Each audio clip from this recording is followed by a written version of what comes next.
Hey everyone, welcome back. It's Melanie, your She Shed Scrapper. So today I am back with a one-page layout following along with this sketch for the Cherry on Top Weekly Sketch Challenge this week. I am going to be using the Vicki Boutin Discover and Create collection, and I am documenting our first trip to a little free library. So I found this kind of notebook paper in the paper pad and thought it would be perfect for my background paper. I was, as you probably could guess, going to border my layout, but I felt like with this one I didn't need to, so that was kind of fun, and I got to use a piece out of the paper pad and then not use a piece of white cardstock because, quite honestly, I am running low on white cardstock. I am really trying to find a good bulk replacement for white cardstock. I went from Close to My Heart to then Park Lane from Joann's, and now that they're no longer, I'm searching for a good bulk option. I got some from Marco's Paper at the Great Lakes Mega Meet, and I actually really like that. It's an 85-pound, and I thought it was the perfect kind of thickness, weight, or whatever. And so I looked online and can't figure out how or which one to order. So unfortunately, I'm still in the market. So I am using a couple of pieces of scrap paper. There we go. Behind my photos. In the sketch, there is one large one and then kind of one offset. And I think there's even a third one that goes behind each of the photos, but I am just going to leave that one off of the layout. They have a big coffee mug on the bottom left, and because I am documenting books, when I was going through the collection, I found a cut apart with an open book and thought that was perfect. So I fussy cut that to replace the coffee cup. And then had to come up with a title. So the title kind of is supposed to go above that bottom photo. And I just found this Enjoy in the chipboard and decided that I would use that.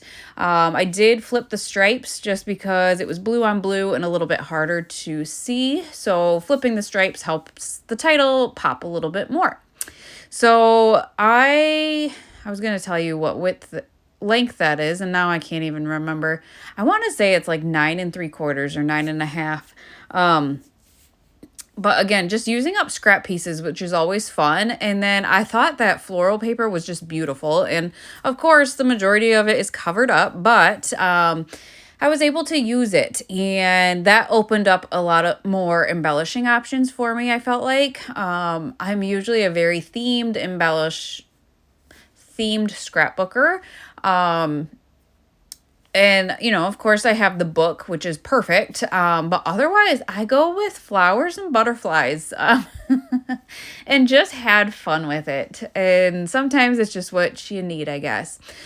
So now we get to the fun part, the embellishing. And I just kind of go through this one embellishment pack and I find these butterflies and just think that it would be fun. It would be a fun embellishment option. And then I find a couple of flowers that I feel like layering would look good underneath that photo there.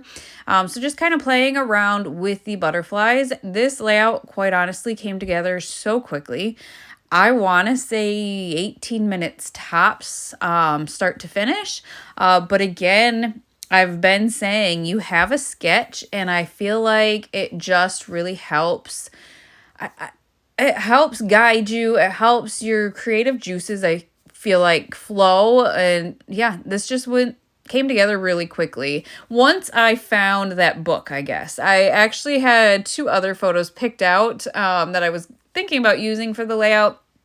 Once I found that book, though, I was like, oh, I've got to use that for this layout. So I am popping up the butterflies on foam tape and kind of bringing their wings in to add some extra dimension. When it gets into the page protector, they'll fall flat, I'm sure, but For now, I really like how they look like they're coming off the page, by kind of bringing their wings up towards the center. So that is really the main embellishments for the layout. I do go through all of the different pieces of embellishments that I have for this collection and try to play around. I was hoping that I had enough hearts to match the colors of each of these butterflies, but I don't. I have the top two, but I don't have any for the bottom two. So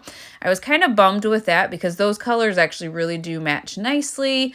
So instead I added a small pink one down to the bottom right, but there just wasn't any other option, I felt like, for the bottom left butterfly.